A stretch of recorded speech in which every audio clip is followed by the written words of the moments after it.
नमस्कार, देवभूमि के दंगल में आप सभी का स्वागत है। मैं हूं आपके साथ यशी शुक्ला और शाम के बज चुके हैं 4। देवभूमि के दंगल में आज हम बात करेंगे खौफ के साए में जोशीमठ।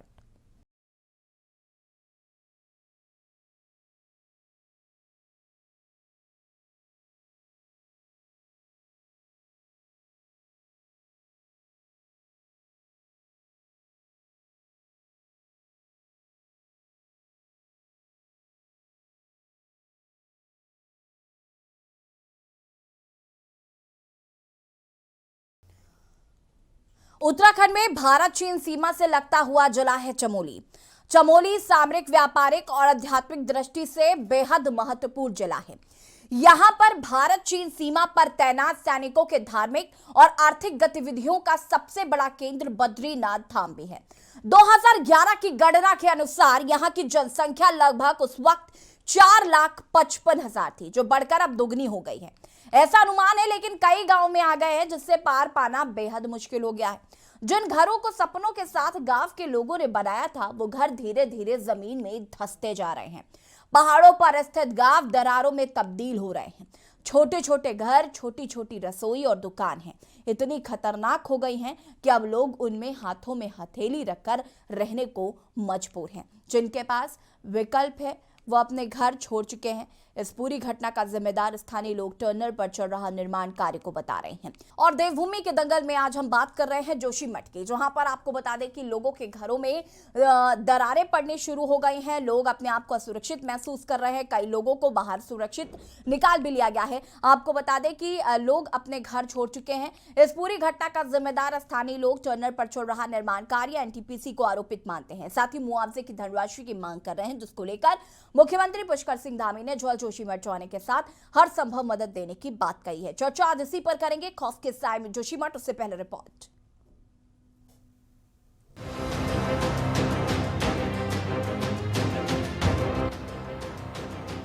भूधसाव और नगर की सैकड़ों मकानों में पड़ी दरारों के बीच अब ऐतिहासिक धार्मिक पर्यटन नगरी जोशीमठ के अस्तित्व को बचाने के लिए प्रशासन से अंतिम बार आर पार की लड़ाई के लिए जोशीमठ में जन आक्रोश रैली का आयोजन किया गया था, जिसमें सैकड़ों नगरवासियों का जन सैलाब उमड़ा।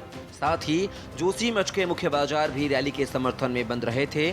जोशीमठ बचाओ संघर्ष समिति के बैनर तले व्यापार संघ जोशीमठ, नगर के 9 वार्डों के महिला मंगल दलों, युवक मंगल दलों सहित क्षेत्रीय विधायक राजेंद्र भंडारी सहित जन आंदोलन में नगर के सभी जनप्रतिनिधि शामिल हुए। बता दें कि जोशीमठ नगर भूधसाव के चलते बर्बादी के कगार पर खड़ा है। नगर के सभी वार्डों में भूस्खलन और धसाव से मकानों में दरार पड़ी है। निश्चित रूप से 100% एनटीपीसी के टनल और एनटीपीसी कारनामे इसके लिए जिम्मेदार हैं। इस बात को हम बिल्कुल तथ्य के साथ कह रहे हैं। दुनिया के देश के बड़े भूवैज्ञानिक, बड़े आईआईटीएन इस बात को कह रहे हैं। हमारे पास उन्होंने कहा है और वो आने वाले भी हैं कुछ दिनों में। यहाँ पे वो कह रहे हैं कि निश्चित तौर पे जो ये पानी का रिसाव हुआ 2010-11 से लेकर आज तक लगातार, वो और जो एनटीपीसी की टनल है वो, और जो 7 फरवरी की आपदा है, जो इस पूरे बैच पे धक्का लगाया है, ये बड़े कारण हैं। आपने भी देखा होगा लगातार 1 वर्षों से जो हमारा जोशीमठ लगातार भूधसा की चपेट में आ चुका है। लगातार मकानें धस रही हैं, अंदर की तरफ जा रही हैं, जमीन की तरफ समा रही हैं। धसना तो नहीं कह सकते, धसने को नहीं होता, हम पानी का बहाव आया, टूट गई, जमीन टूट गई नीचे की तरफ, पर ये जमीन के अंदर की तरफ कोई मकानें हमारे लगातार 1 वर्ष से जा रही हैं। 1 वर्ष पूर्व से लगातार अभी तक जो हमने नगर पालिका जो सर्वे शिक्षण किया है, मैं भी घर घर गया, गाँव में भी गया, वार्डों में गया हूँ। हमारे 9 वार्ड जोशीमठ में 9 के 9 वार्डों में हमारे भूधसाव हो रहा है। हम भी निरीक्षण करने गए, हमारे कर्मचारी भी गए। उन्होंने जो आंकड़े जो प्रस्तुत किए हैं, लगभग हमारा 500 से 550, 550 के लगभग मकान अभी तक आज की डेट तक क्षतिग्रस्त होने के कगार पर हैं। रोज हम जाते आते था कि पर ये जो दरार पर मकान है तो पूरी पुस्त टूट होता है, स्कूल का नहीं रोता। और हम तो तनी मर रहे हैं, जमा बोला नहीं चला नहीं, आदमी बूढ़े छ, लड़का मेरे बीमार छ, यो लोड़े में क्या जी कौन मेरे को सुन छ नहीं। पटवारी मुसारे 100 भगत गई में, पटवारी एक दिन भी नहीं सुन में। वहीं इस पूरे मामले पर अब एनटीपीसी के अधिकारी सफाई देते नजर आ रहे हैं। अधिकारियों का मानना है कि जो भूस्खलन और धसाव की स्थिति जोशीमठ में बनी है, वह उसका कोई मतलब टर्नल से नहीं है, क्योंकि टनल काफी दूरी पर बनी है। इस तरह के आरोप लगाना सही नहीं है। इसमें जो धसाव का मुख्य कारण है, सब प्राकृतिक कारण है। इसमें एनटीपीसी के परियोजना से या उसकी टनल से या उसके बैराज से इसका कोई प्रभाव नहीं है। ये जोशीमठ से बहुत दूर है। ऊपर से वर्टिकली देखें तो ये 1.25 किलोमीटर नीचे है और हॉरिजॉन्टली देखें तो जोशीमठ से ये 1.25 किलोमीटर दूर है। और अगर नदी के किनारे से जो है 2.5 किलोमीटर करीब दूर हो जाती है, तो इसका प्रभाव बिल्कुल भी नहीं है ये सब घटनाओं से।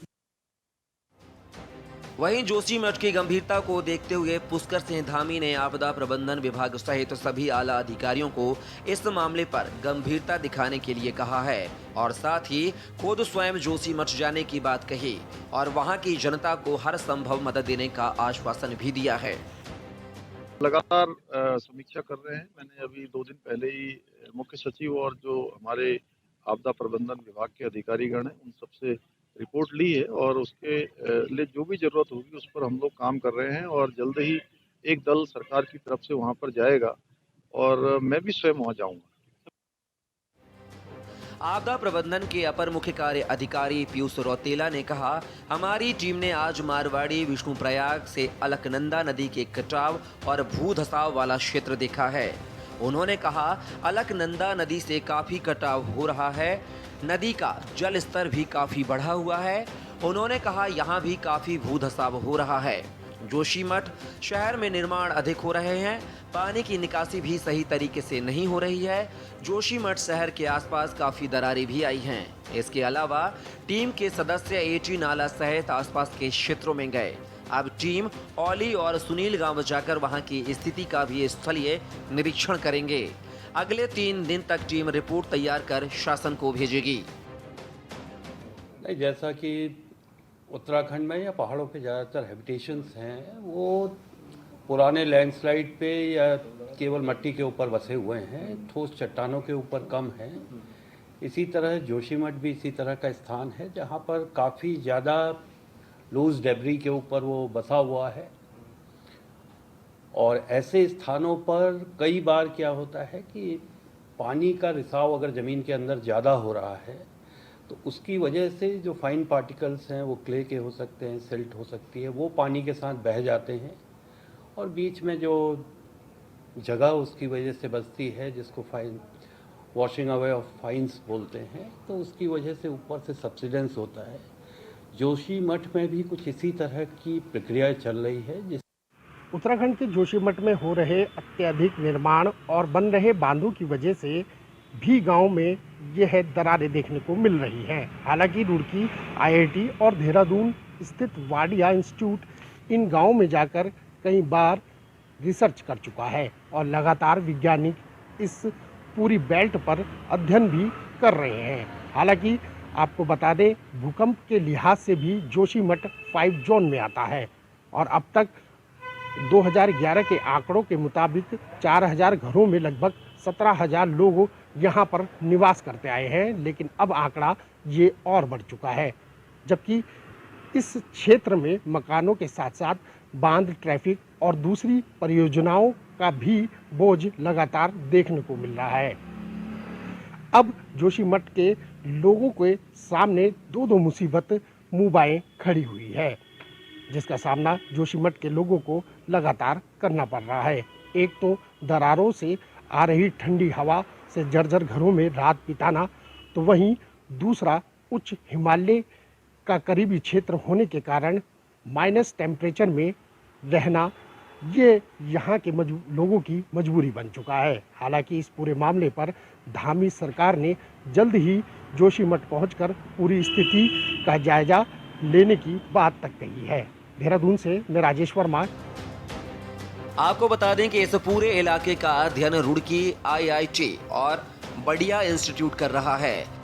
वैज्ञानिक की टीम लगातार इस इलाके का निरीक्षण कर रही है और अध्ययन पूरा होने के बाद जल्द राज्य और केंद्र सरकार को इस क्षेत्र की रिपोर्ट सौंपी जाएगी। फिलहाल इस पूरे क्षेत्र में जिस तरह के हालात हैं वो भयानक हैं और राज्य सरकार को चाहिए कि जल्द से जल्द कोई इंतजाम इन गांव के लोगों के लिए करे, ताकि माल नहीं बच सकता तो कम से कम जान का नुकसान न हो। अपने सहयोगी अनिल राणा के साथ देहरादून से राजेश वर्मा की रिपोर्ट। उत्तराखंड में जोशीमठ में पिछले साल नवंबर में जमीन धंसने से कई घरों में दरारें आ गई थी, लेकिन अब जोशीमठ में धरती फाड़ कर जगह जगह से पानी निकलने लगा है। मारवाड़ी इलाके में इस तरह की घटनाएं देखने को मिली हैं। यहां जमीन धंसने से कई मकानों में बड़ी बड़ी दरारें आ गई हैं, जिसके बाद ये पूरा इलाका खाली करा लिया गया है। यहां अपने आप रास्ता टूट रहा है, जमीन में जगह जगह से पानी निकल रहा है। मारवाड़ी इलाके के लोगों का कहना है कि नवंबर के बाद सोमवार रात यहां अचानक घरों में दरारें आ गई। इसके अगले दिन दोपहर बाद यहां से जगह जगह जमीन से पानी निकलने लगा।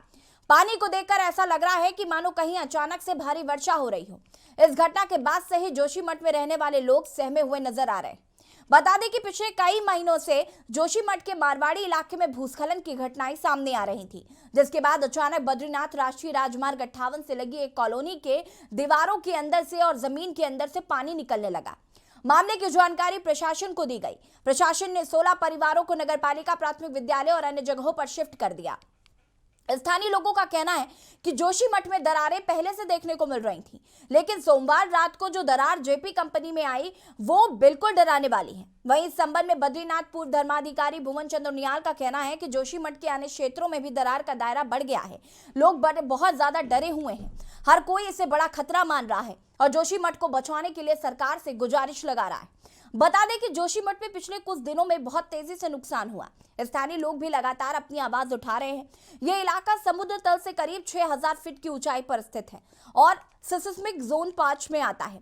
ये भी समझ लेते हैं कि आखिर क्या वजह है जिससे शहर के अस्तित्व पर संकट खड़ा हो गया है।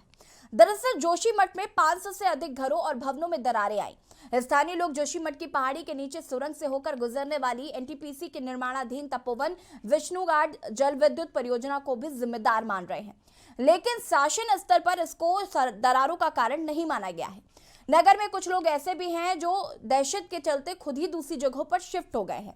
उधर शासन का कहना है कि वो जोशीमठ को लेकर गंभीर है।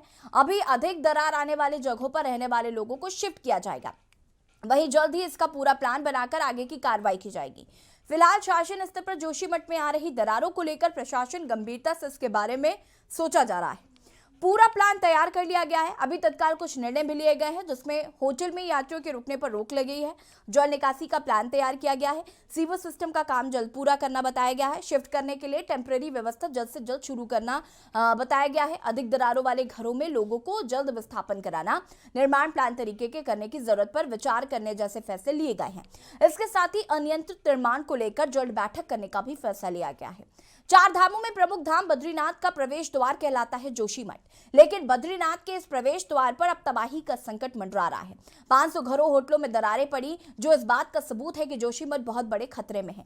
इसकी वजह क्या है? किस वजह से जोशीमठ की ऐसी गति हो गई है? इस दुर्गति का जिम्मेदार कौन है? और इसका जवाब है हम, यानी कि इंसान। घरों में आई दरारों से जोशीमठ के लोग सहमे हुए हैं। लोगों का मानना है और वैज्ञानिक भी ये कह चुके हैं कि जल विद्युत परियोजना के चलते जोशीमठ में भू धसाव की मुश्किलें बढ़ी हैं। जोशीमठ के घरों में पड़ी बड़ी बड़ी दरारें अब और ज्यादा गहरी हो गई हैं। वैज्ञानिक विशेषज्ञों की इस साल आई रिपोर्ट में भी ये माना गया कि जोशीमठ भी जिस पहाड़ी पर बसा है वो धंस रहा है। पिछले साल कुछ घरों में दरारें आई थी, इस साल कई और घर होटल इसकी जद में आ गए हैं। भू धसाव से जोशीमठ के लोग भयभीत नजर आ रहे हैं। चर्चा आज हम इसी पर करेंगे और ये जानने और समझने की कोशिश करेंगे कि आखिर जोशीमठ में आने वाली तबाही का जिम्मेदार कौन है। क्या किया जा रहा है जोशीमठ के साथ, जिसकी वजह से आज लोगों के घरों में दरारें आ रही हैं, लोग पलायन करने को मजबूर हैं। चर्चा इसी पर मेहमान हमारे साथ जुड़े हुए हैं और देवभूमि के दंगल में आज हम बात कर रहे हैं जोशीमठ में आने वाले संकट की। चर्चा इसी पर करेंगे। मेहमान हमारे साथ जुड़ चुके हैं। AK बयानी जी भूविज्ञानिक हमारे साथ जुड़ चुके हैं। अनुपम खत्री जी यूकेडी नेता है हमारे साथ जुड़ चुके हैं। शीशपाल सिंह बिष्ट जी कांग्रेस प्रवक्ता हमारे साथ जुड़ चुके हैं। रविंद्र कुमार जी भारतीय जनता पार्टी के प्रवक्ता हमारे साथ जुड़ चुके हैं। हेमा भंडारी जी आम आदमी पार्टी की प्रवक्ता है हमारे साथ जुड़ चुके हैं। आप सभी का बहुत बहुत स्वागत है। और सबसे पहले शुरुआत में AK बयानी जी आपके साथ ही करना चाहूंगी, क्योंकि ये जानना बहुत ज्यादा जरूरी हो जाता है कि जोशीमठ में आने वाले संकट का जिम्मेदार कौन है और साथ ही साथ इसके पीछे की बड़ी वजह क्या है।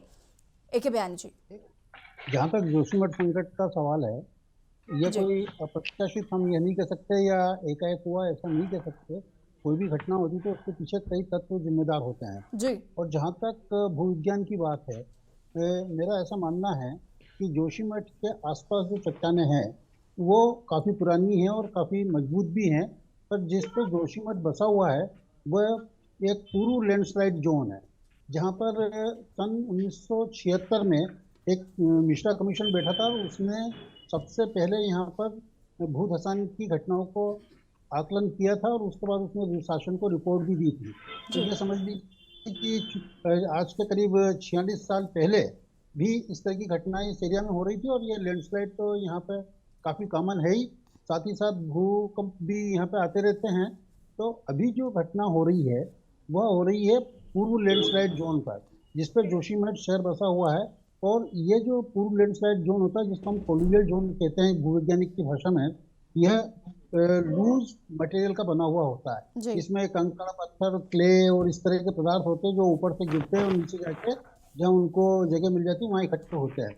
और ये जोन काफ़ी बड़ा भी है और काफ़ी मोटा भी है।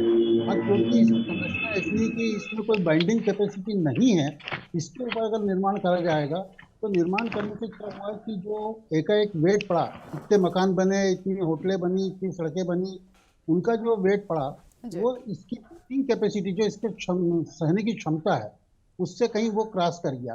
तो जब क्रॉस कर गया तो वो मटेरियल अपने आप को रीएडजस्ट करेगा। अब उसमें ये भी हुआ है कि यहाँ पर आए दिन भूकंप आते रहते हैं, उसके कारण भी दरारें खुल जाती है। और दरारें खुल जाने से जो पानी अंदर गया वो कोई आज से नहीं जा रहा, बरसों से जा रहा है। और वो एकाएक जब उसने एक ऐसा रास्ता ढूंढे जहाँ से वो निकलने लगा, तो एक बार जब वो पानी निकलना शुरू होगा तो जो ये कोलुवियल जोन है इसमें जो खास करके जो छोटे पार्टिकल्स है जिसको हम क्ले और सिल्ट बोलते हैं, वो भी निकलने लगे। अब वो निकलने लगे तो जमीन अंदर से खोखली होती जा रही है, और जमीन खोखली होती जा रही है तो वो निश्चित रूप से ऊपर का मटेरियल नीचे की तरफ सेटल होगा। दूसरी तरफ अलकनंदा नदी है, वो भी अपना कटाव कर रही है। कटाव करने से जो उसका बेस है जिस पे वो टिका हुआ है, वो जब बेस ही कट रहा है तो फिर हम ये उम्मीद नहीं कर सकते कि ऊपर का हिस्सा जो है वो स्थायी रहेगा और नीचे का हिस्सा अस्थायी रहेगा, वो या उसको कटने दिया जाए। और इसके साथ साथ भूकंप चाहे चमोली का आया और 99 में, या 2005 का पाकिस्तान का आया, या गोरखा भूकंप आया, इन भूकंप से पूरे हिमालयी क्षेत्र जब हिलते हैं तो खास करके जब इस तरह की दरारें हो जाती हैं वो एक तरह से एक्टिवेट हो जाती है। वो जी। दरारें, उनका भूकंप का प्रभाव काफी दूर तक फैलता है। और भूकंप का ऐसा देखा गया है कि 20-20, 25-25 साल बाद भी उसका असर पड़ता है। तो इन सारे तथ्यों को अगर हम मिलाएं तो हम ये देखते हैं कि इनके कारण जो लैंडस्लाइड का मटेरियल नीचे से बह गया और उसने जो जगह छोड़ी है उसके कारण धंसाव चल रहा है। और ये निश्चित रूप से चिंता की बात है, क्योंकि शहर का कितना बड़ा हिस्सा कब आ जाएगा इसमें चपेट में आ जाएगा अभी हम कह नहीं सकते, क्योंकि जिस तरह से इसका वैज्ञानिक अध्ययन होना चाहिए था उस तरह से इसका वैज्ञानिक अध्ययन अभी तक नहीं हुआ है। वैसे एक बात मैं यहाँ पे कहना चाहूंगा, जी। इस एरिया में 50 पीएचडी हम्म। लैंडस्लाइड के ऊपर हो चुकी है, 50 टेक्निकल रिपोर्ट भी जा चुकी है।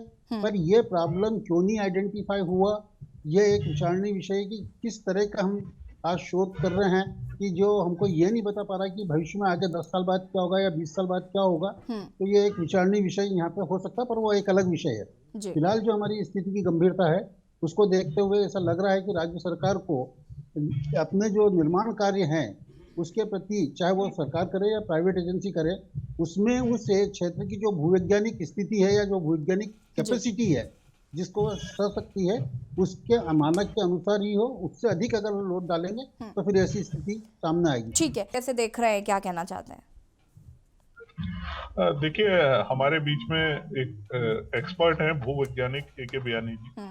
उन्होंने बहुत अच्छे से, बहुत विस्तार से, कई जानकारियां तो ऐसी जो हमने भी पहली बार ही सुनी है, उन्होंने बहुत अच्छे से हमारे दर्शकों को भी और हम पैनल में बैठे हुए सभी लोगों को समझाया कि किस तरीके से सन 76 से लेके जो मिश्रा कमीशन की रिपोर्ट थी उसकी रिपोर्ट से लेके और आज तक की उन्होंने सारा हवाला दिया है कि किस तरीके से उस लैंड की स्थिति है, वहां कैसी स्थिति है। ये सारी चीजें टेक्निकली और वैज्ञानिक भाषाओं की है।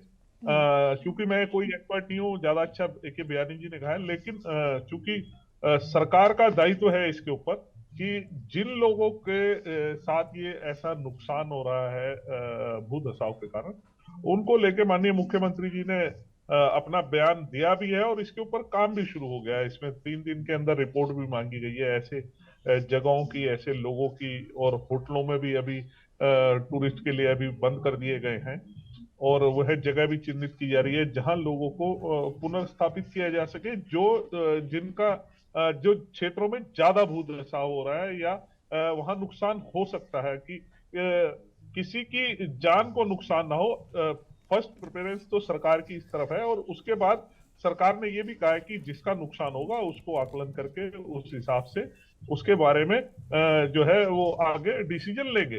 तो देखिए, जो ये भू धसाव वाला, ये तो एक टेक्निकल पहलू है जिसमें बयानी जी ने बहुत अच्छे से बताया। इसमें और भी उन्होंने यहाँ तक बताया कि कई पीएचडी हुई है इस पे, लेकिन फिर भी ऐसा क्या है कि जो हम इसके जड़ में नहीं जा पा रहे कि क्या कारण है, कि ये धसाव होने का क्या कारण है, कि क्या वाकई में ये दरारें पड़ने के पीछे भूकंप का कारण है, या वहां की जमीन जो है जहां पे वे बसा हुआ है जोशीमठ की, वाकई में बहुत मिट्टी वाला क्षेत्र है जो जल्दी दस जाता है, जैसे बयानी जी ने बताया। तो इसके ऊपर आगे भी रिसर्च होंगी या क्या टेक्निकली निकल के आएगा, ज्यादा एक्सपर्ट्स देंगे इस पे राय, तो वही बता सकते हैं इस पे।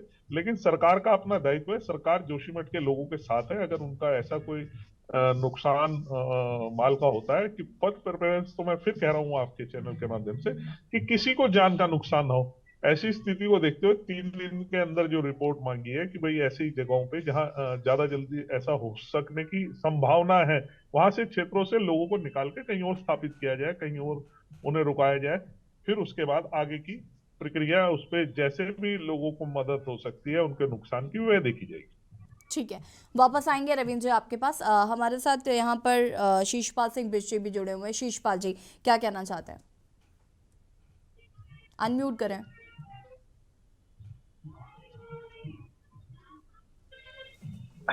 देखिए यशी जी, जो ये जोशीमठ का मामला है, ये बहुत ही संवेदनशील मामला है, और मेरा मानना है कि इस पर ये राजनीतिक दृष्टिकोण से नहीं देखा जाना चाहिए, क्योंकि जो प्राचीन शहर है, ये बड़े धार्मिक महत्व का भी शहर है, और सीमाई क्षेत्र होने के कारण इससे जो है सुरक्षा के भी बड़े पहलू का मामला है। इसको बड़ा गंभीरता से लेना चाहिए। और ये सरकार खैर अब उपाय कर रही है, अपने वैज्ञानिकों को भेज रही है, जो भी कर रही होगी, लेकिन इसमें थोड़ा प्रशासनिक लापरवाही का मामला है ये सीधी, क्योंकि जोशीमठ नगर के लोग, वहां के जो व्यापारी लोग थे, जो भी वहां के जागरूक लोग थे, वो लगातार प्रशासन से शिकायत कर रहे थे, और प्रशासन ने समय रहते इस पर ध्यान नहीं दिया। इसीलिए वहां पे एक जोशीमठ बचाओ संयुक्त संघर्ष समिति भी बनाई है, और जो वहां के स्थानीय विधायक है आदरणीय राजेंद्र भंडारी जी, उनके नेतृत्व में बड़ा विरोध प्रदर्शन हुआ, तब जाके प्रशासन वहां पे जागा, क्योंकि स्थिति बड़ी भयावह बन गई। और इसमें जो वैज्ञानिक पहलू है वो अजय बयानी जी ने विस्तृत रूप से रखा, क्योंकि वैज्ञानिक या टेक्निकल एक्सपर्टी इस बारे में विस्तृत रूप से बता सकते हैं कि आखिर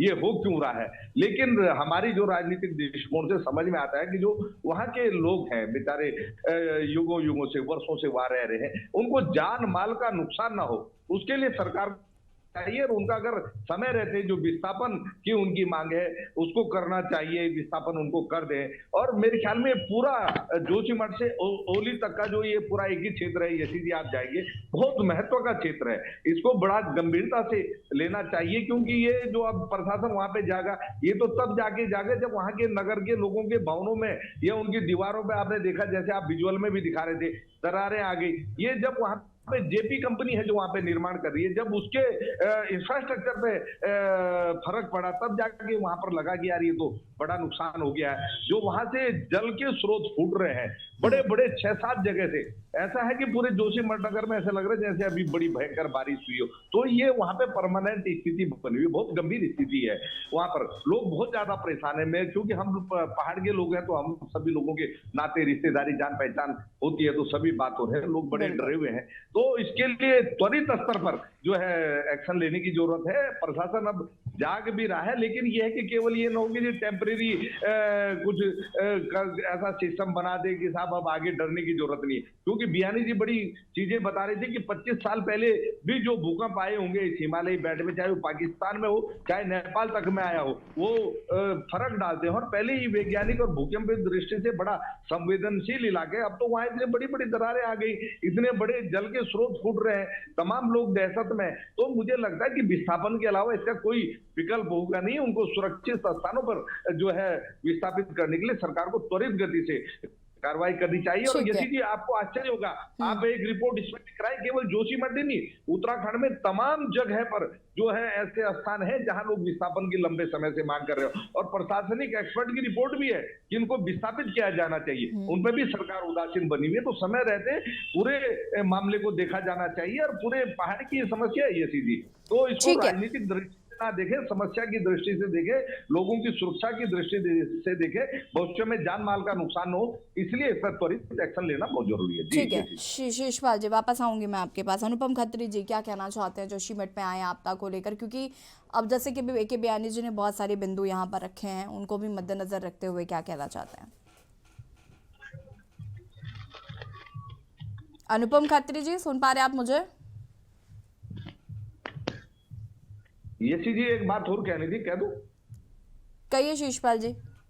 हाँ यशी जी, जो जोशीमठ में कहा जा रहा है कि वहाँ होटलों पे प्रतिबंध लगा दिया है, ऐसा नहीं है, क्योंकि वहाँ के होटल एसोसिएशन का मेरे पास आया था कि ये गलत खबर चली। केवल 3-4 होटल है जिन पे प्रतिबंध लगाया गया, जो वो 9 वार्डों में पड़ रहे हैं। बाकी मतलब होटल खुले हुए हैं, यात्री जा सकते हैं, तमाम चीजें हैं।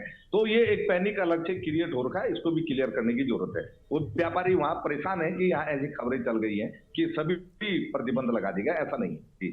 ठीक है, अनुपम खत्री जी, सुन पा रहे हैं आप मुझे? जी बिल्कुल। जी अनुपम खत्री जी, क्या कहना चाहते हैं कि बयानी जी ने बहुत महत्वपूर्ण बिंदु यहाँ पर रखे, शिशपाल जी ने भी बहुत सारी बातें बताई, कैसे देख रहे हैं इस पूरे मामले को, क्योंकि काफी संवेदनशील मुद्दा है ये उत्तराखंड के लिए। जी देखिए, मैं आदरणीय बयानी जी की बात से बिल्कुल ये इत्तेफाक रखता हूँ कि ऐसा शोध किस काम का जिसका परिणाम न निकले, और वो शोध तब तक रुकने भी नहीं चाहिए जब तक वो परिणाम को पा न ले। अगर हमारे पहले से किए हुए शोध अभी तक किसी परिणाम को हमें नहीं दे सके हैं, तो और इस समय जो स्थिति आके मुंह पे खड़ी हो गई है, उसके लिए जरूरी है कि अब बहुत वॉर एक्शन जोन में आना चाहिए, एकदम से जो है फाइटिंग मोड तेज होना चाहिए।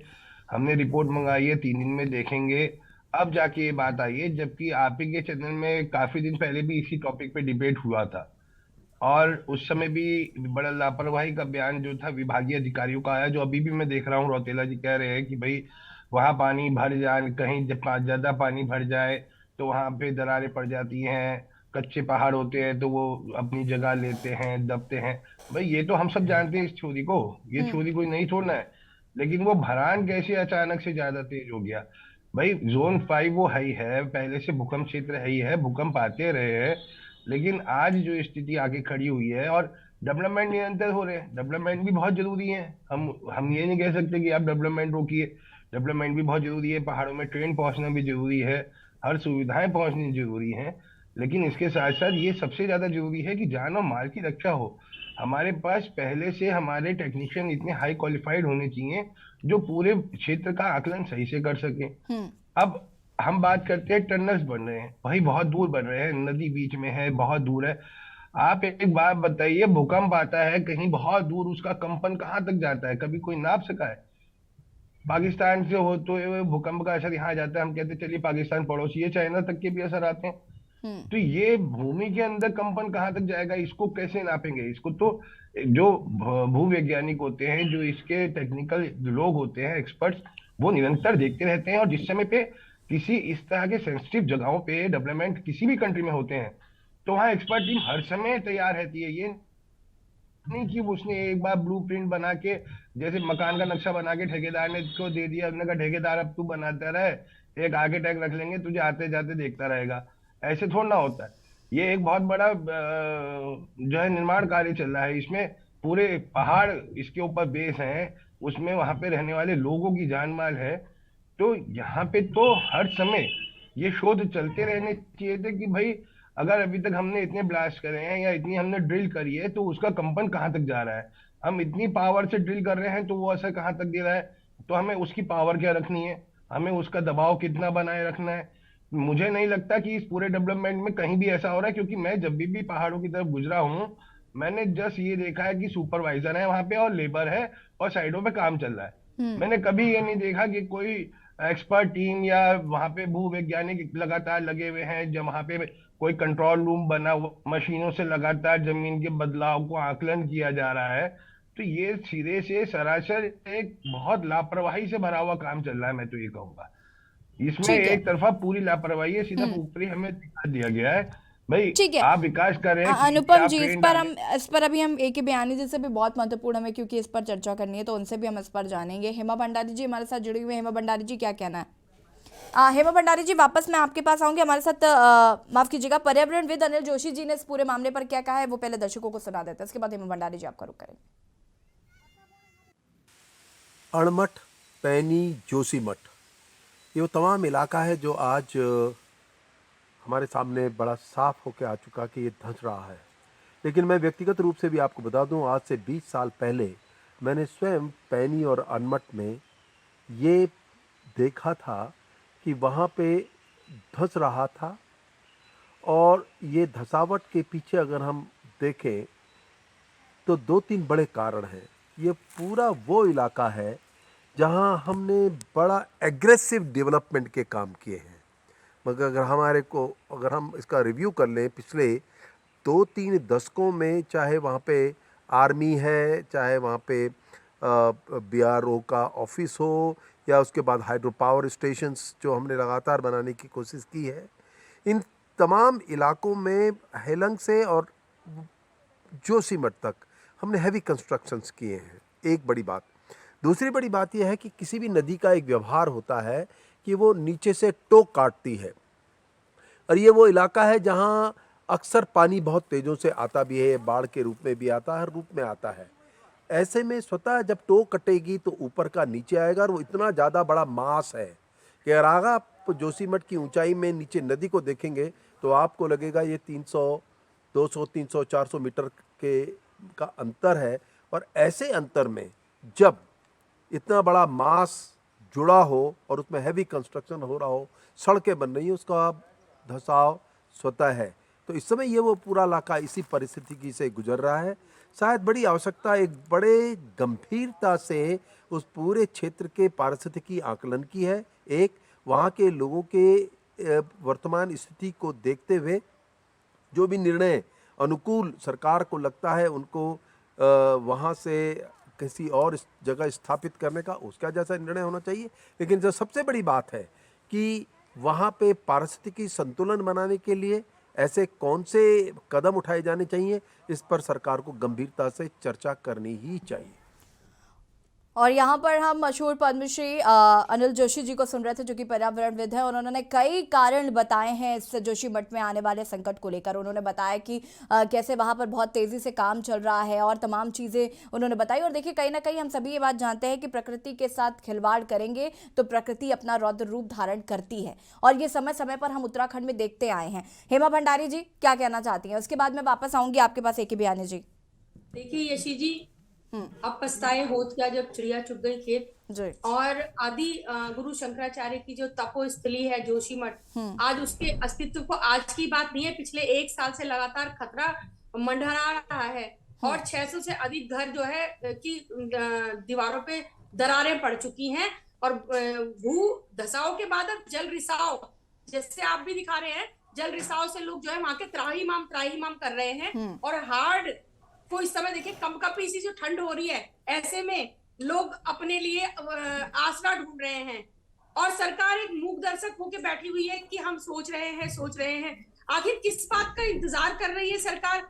और ये जोशीमठ का ही मामला नहीं है, नैनीताल में भी लोग भूस्खलन की जो समस्या है उससे जूझ रहे हैं। इसका जो प्रमुख कारण है वो भारी मात्रा में जो निर्माण कार्य जो चल रहे हैं, सरकार विकास की जो परियोजनाएं अंधाधुंध जो कर रही है, उससे कटाव का जो इसका कारण मुझे लगता है, जो मेरी सोच कहती है वो यही कहती है कि वो इसका मुख्य कारण है। और आम आदमी पार्टी विकास के कार्यों की पक्षधर है, लेकिन उत्तराखंड की भौगोलिक स्थिति को देखते हुए सरकार को जो अपनी किस तरह से योजनाएं हमें लागू करनी है, कहां पर करनी है, वो भी देखना जरूरी है। आज जो सरकार की जो ये जोशीमठ का जो जिस तरह यहाँ पर बाहर के लोग अभी जो लगातार अपना बड़े बड़े रिजॉर्ट बना रहे हैं, बड़े बड़े होटल बना रहे हैं, और उसको जो है, और वो जो बना रहे हैं वो NGT के नियमों की उसमें धज्जियां उड़ रही हैं, जिससे जो है सरकार बिल्कुल बेखबर है। लापरवाह है, जिसके चलते आज वहां की जनता, जोशीमठ की जनता त्राहिमाम कर रही है। यदि सरकार भू कानून को सख्ती से लागू करे तो निकट भविष्य में ऐसे हालातों पर काबू पाया जा सकता है। तो सरकार को इस समय जो है अपने, अभी लोगों की जान को खतरा है, तो ऐसे में अभी तुरंत वहां के विकास कार्यों पर जो कार्य निर्माण कार्य जो चल रहे हैं उन पर रोक लगाकर पहले इन लोगों को, वहां की जनता के बारे में सोचना चाहिए कि इनको किस तरह से इनकी जान को बचाया जाए। ठीक है, हेमा भंडारी जी वापस आएंगे आपके पास। है कि बयानी जी हमारे साथ लगातार बने हुए हैं। कि बयानी जी, एक बड़ी बात जो निकल कर सामने आ रही है वो ये कि विकास की पन्नी चढ़ाकर जो छेड़छाड़ की गई वो एक बड़ा कारण है जोशीमठ में आने वाले इस जो संकट आने वाला है या जो शुरू हो चुका है। हम जो देख रहे हैं कि दरारें आनी शुरू हो गई, रिसाव आना शुरू हो गया है। जैसे कि अभी यहाँ पर अनुपम जी कह रहे थे कि डेवलपमेंट ज़रूरी, हम ये नहीं कह सकते कि डेवलपमेंट मत करो, लेकिन किसी ने क्या ये मापदंड समझने की कोशिश की, ये वहाँ की परिस्थितियों को समझने की कोशिश की कि अगर हम ऐसा करेंगे तो इसके परिणाम क्या होंगे, या हम किस तरीके से उस पर काम करना चाहिए। डेवलपमेंट ज़रूरी है, लेकिन इस तरीके का डेवलपमेंट की वो लोगों के ही जान का दुश्मन बन जाए। जहाँ तक डेवलपमेंट की बात है, देखिए हम डेवलपमेंट को नकार नहीं सकते, क्योंकि ये सामरिक रूप से भी संवेदनशील इलाका है। चीन वहाँ से कोई बहुत दूर नहीं है। अगर चीन से लड़ना है तो हमारे पास डेवलपमेंट नहीं होगा तो हम नहीं लड़ सकते। ये बात आप निर्बाध रूप से सत्य मान लीजिए, क्योंकि अगर आपके टैंक जाएंगे या बड़े व्हीकल जाएंगे तो उसके लिए सड़कें चाहिए। और सवाल ये कि डेवलपमेंट भी हो, डिस्ट्रक्शन नहीं हो। तो डिस्ट्रक्शन नहीं हो, इसके लिए हमारे प्रयत्न होना चाहिए। और जहाँ तक जोशीमठ की अगर हम इंडिविजुअल लेके बात करें तो एक चीज मानी कि पानी ऊपर से नीचे की तरफ बहता है, नीचे से ऊपर की तरफ नहीं जाता। अब जो वहाँ पे आज जो जोशीमठ में स्थिति है वो दरारों से पानी निकल रहा है। हजारों विजुअल में सब में यही दिखाया जा रहा है कि दरारों से पानी निकल रहा है। इसका मतलब पानी ऊपर से आया है और नीचे से निकल रहा है। हमें वो जोन पता लगाना पड़ेंगे जोशीमठ में, कहाँ से पानी अंदर जा रहा है और जहाँ से निकल रहा है वो तो सबको मालूम है, पर कहाँ से पानी अंदर जा रहा है और कब ये पानी अंदर गया, इसकी जब तक जानकारी हमारे पास बराबर नहीं होगी तब तक हम जोशीमठ में भू धसाव की घटना को रोक नहीं पाएंगे। तो सबसे पहले यह है कि एक गहन भूवैज्ञानिक सर्वे हो, जिसको हम कहते हैं कि बहुत इंटेंस सर्वे हो, जिसके अंदर बहुत छोटे एरिया को बहुत बड़े पैमाने पर सर्वे करा जाए। और उस सर्वे से ही पता लगेगा कि कहाँ कहाँ पहाड़ों के ऊपर 4000 मीटर के पहाड़ है, 5000 मीटर के पहाड़ हैं, उन्हीं दरारों वहीं कई दरारें होंगी, उनसे जो पानी नीचे आ रहा है वही निकल के आ रहा है। और वो पानी को अगर हमने दरारों में पानी को रोक दिया, चाहे ग्राउटिंग करके रोके, चाहे फिलिंग करके रोके, चाहे किसी भी तरह से रोकें, तो कुछ हद तक इस समस्या पे कंट्रोल पाया जा सकता है। और जहाँ तक जोशी जी ने जैसे बोला कि नदी अपना काट रही है नीचे से, तो उसके लिए ये है कि अगर हमको उसको रोकना है तो वो रिवर बेड से ही आपको कोई रिटेनिंग वाल या कोई इस तरह का स्ट्रक्चर खड़ा करना पड़ेगा, जिसके कारण आप ऊपर का मटेरियल जो अभी आसानी से नीचे आ रहा है वह उसको रोका जा सके। परंतु एक चीज और कहूंगा कि जो जोशीमठ है वो जो लैंडस्लाइड है वो कर्वेचर में है, वो समथिंग लाइक इस तरह की है, कर्व वाली है। तो इसमें यह ध्यान देना पड़ेगा कि ये जो कर्वेचर है और इसके ऊपर ये जोशीमठ इस तरह का बना हुआ है, और जब तक हम कर्वेचर की डेप्थ में नहीं जाएंगे कि कितनी गहराई पे वो कर्वेचर है, कहाँ उसका बेस है, उसके लिए सबसे पहले एक जियोफिजिकल सर्वे भी चाहिए जो आपको ये भी पता लगाएगा कि कितनी मोटाई है, कितनी गहराई पे ये लैंडस्लाइड एक्टिवेट है और कितना कहाँ से पानी के क्या क्या रास्ते हैं, ये सब जियोफिजिकल सर्वे से पता लग सकते हैं। साथ ही साथ इसमें रिमोट सेंसिंग भी काफ़ी यूजफुल है, जो ये बता सकती है कि कहाँ से पानी अंदर जा रहा है, कहाँ पे क्रैक्स हैं।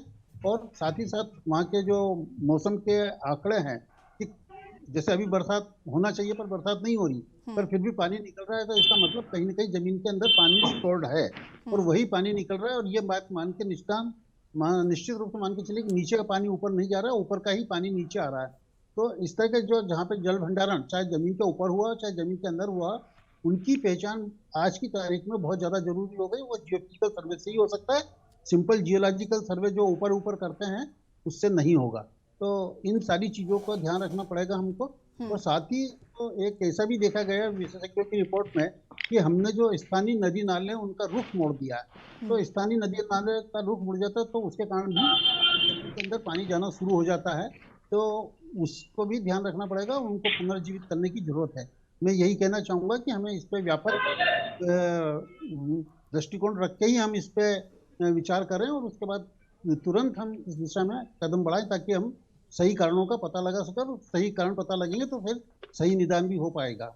ठीक है, वापस आएंगे आपके पास। हमारे साथ लगातार रवींद्र जी भी जुड़े हुए हैं, भारतीय जनता पार्टी के प्रवक्ता हैं। देखिए रवींद्र जी, सिर्फ सरकार जिम्मेदार नहीं है, सरकारें जिम्मेदार हैं, क्योंकि जब से उत्तराखंड राज्य बना है या उससे पहले भी जो चीज़ें हुई हैं, राज्य बनने के बाद जो चीज़ें हो रही हैं, तो कहीं ना कहीं सिर्फ भारतीय जनता पार्टी नहीं, कांग्रेस भी उतनी ही दोषी है। और बड़ी बात यह है कि 4,55,000 लोग रहते थे, आज वहाँ की संख्या दुगनी हो गई है। ये कैसे हुआ और कैसे नहीं पता चला? कितनी तेजी से वहां पर 7-7 फ्लोर के होटल्स बन रहे हैं। देखिए, एक धार्मिक पर्यटन स्थल होने की वजह से भी वहां के विकास की रफ्तार में तेजी आई है। जिस प्रकार से जोशीमठ, ओली, ये बेल्ट है, बद्रीनाथ, ये पूरी बेल्ट एक तरीके से धार्मिक और पर्यटक के लिहाज से बहुत महत्वपूर्ण है। और लगातार उत्तराखंड की वादियों की तरफ देश भर के लोगों का मोह बढ़ा है पर्यटन की स्थिति को देखते हुए।